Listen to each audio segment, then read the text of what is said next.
Hello అందరికీ, ఈరోజు చేయబోతున్న రెసిపీ ఎగ్ కర్రీ. ఎలానో చూసేద్దామా. ఫస్ట్ ఒక కళాయి పెట్టుకొని అందులో వేడిగా నూనె వేసి వేడి చేసి మళ్ళీ ఎప్పుడు ఏడిపించే ఉల్లిపాయలు వేసుకొని వాటిని మగ్గించడానికి కొంచెం ఉప్పు వేసుకొని బాగా కలిపేసి అది దగ్గరగా ఎగిపోయిన తర్వాత ముందుగా ఎర్రని టమాటాలు పేస్ట్ చేసి పెట్టుకున్నాను అనమాట. అవి కూడా వేసేద్దాం. మళ్ళీ ఒకసారి బాగా మిక్సింగ్. ఉప్పు సరిపోదు అనుకున్నాను కాబట్టి మళ్ళీ కొంచెం ఉప్పు వేసేసాను. ఇంకేముంది, దగ్గరగా మగ్గబెట్టేసి ఇంకా మొత్తం పెట్టేశాను. లో కారం యాడ్ చేసుకుని మళ్ళీ ఒకసారి మొత్తం మిక్స్ చేసేసుకున్న తర్వాత ఇక వాటర్ వేసుకున్నాను. వాటర్ వేసిన వీడియో మిస్ అయిపోయింది.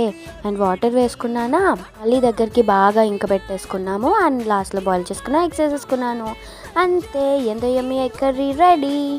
అండ్ ఎగ్ కర్రీతో పాటు మీలో ఎంతమందికి ఎండు చేప అంటే ఇష్టం? ఎగ్ కర్రీతో పాటు ఎండు చేపలు కూడా మంచిగా వేపేసుకుని ఆయిల్ వేసుకుని వేపేసి, కానీ దానికన్నా ముందు మనం దీన్ని బాగా బాయిల్ చేయాలన్నమాట.